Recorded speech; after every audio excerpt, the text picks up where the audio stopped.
when we meet in the center of the octagon and I'm standing in front of him, and the first time my leather lands on his face, and the first time my leather lands to his body, and the first time I get my hands locked around him, and he feels the pressure, and he feels the squeeze, he feels his feet leave the ground and his neck and head hit the canvas, I think he's going to immediately know that he's outmatched.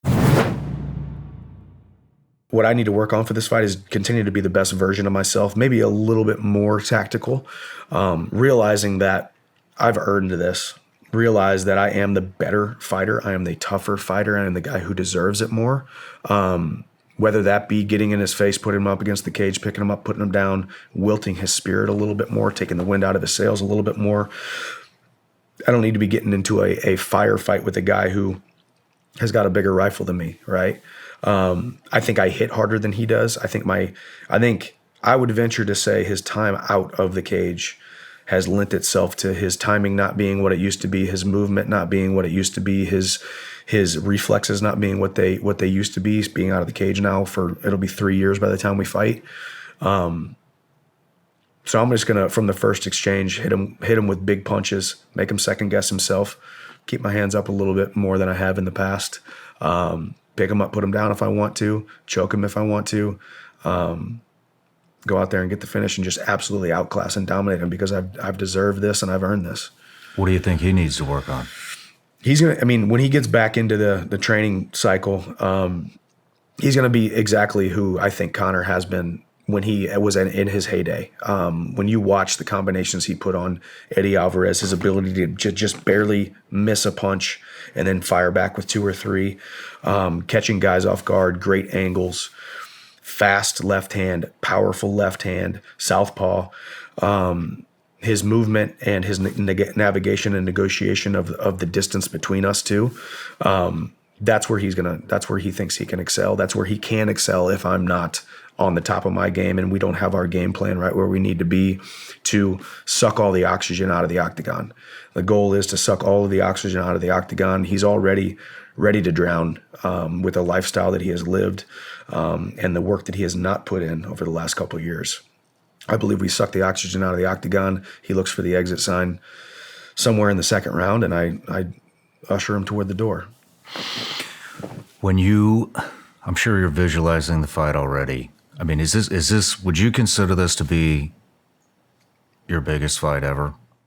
This is by far the biggest fight ever. For a lot of different reasons. Obviously the platform, it's going to be a huge fight against the biggest name that the sport has ever seen. We have the Ultimate Fighter that we did. It was on for 12 weeks in a row on ESPN every single week, the Ultimate Fighter reality show that we did. So we got to spend some time together. There was bad blood that boiled over there. There was some animosity there. The rivalry really started there. He and I have an immense amount of respect for each other. But we love to finish fights. He loves to get the knockout. I love to get a knockout or a choke and break him. It's also been the coiling of the spring over the last 13 months now that I've had to wait on this opportunity. It was always the right decision.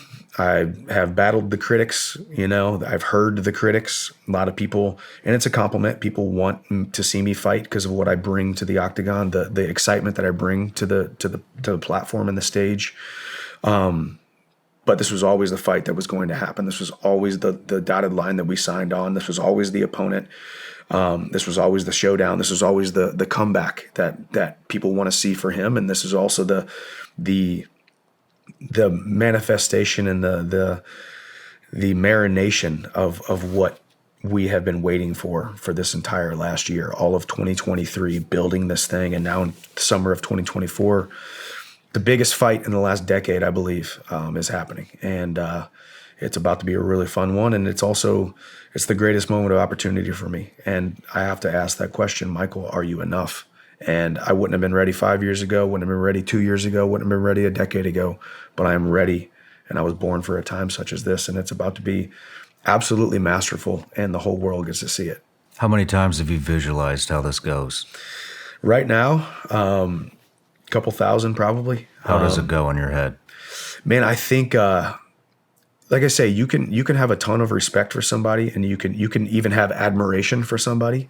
I admire what the man has done. I respect what the man has done, but I don't see any universe where I'm not able to put my hands on him and I'm not able to have him feel my spirit inside there and know that I'm the toughest man that he has ever fought. That when we meet in the center of the octagon and I'm standing in front of him, and the first time my leather lands on his face, and the first time my leather lands to his body, and the first time I get my hands locked around him and he feels the pressure and he feels the squeeze, he feels his feet leave the ground and his neck and head hit the canvas, I think he's going to immediately know that he's outmatched. And what the good thing is, going back to trust, I trust myself to know where the fight is going to go, and we will be prepared, and we will outclass him in every single aspect of the mixed martial arts competition. It's a contest of skill. It's a contest of spirit and will. And I believe I'm the better man. And I don't just believe I'm the better man by a little bit. I believe I'm the better man by a long shot. And then it's to the moon after that.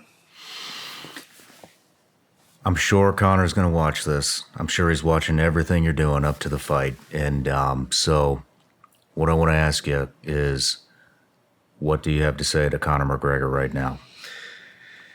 Unfortunately for him, I believe he is stepping inside the octagon with a man who has been on a journey that culminates with his losing at the hands of myself. You got to be the hero of your own story. And there's been times where I've been the pauper. There's been times where I have been lowlier than thou. There's been times where I have failed.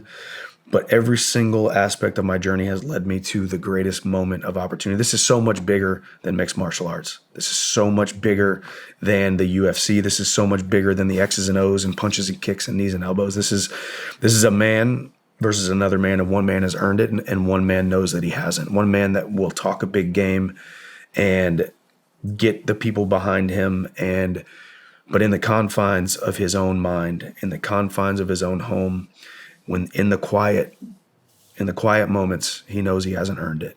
But in my quiet moments, I know that I'm right where I'm supposed to be, and I know that I was destined for this. And sometimes you got to go through the mud and the muck to get to the mountaintop. And I've gone through more. I have worked more. I've put a million more reps in, a million more hours in.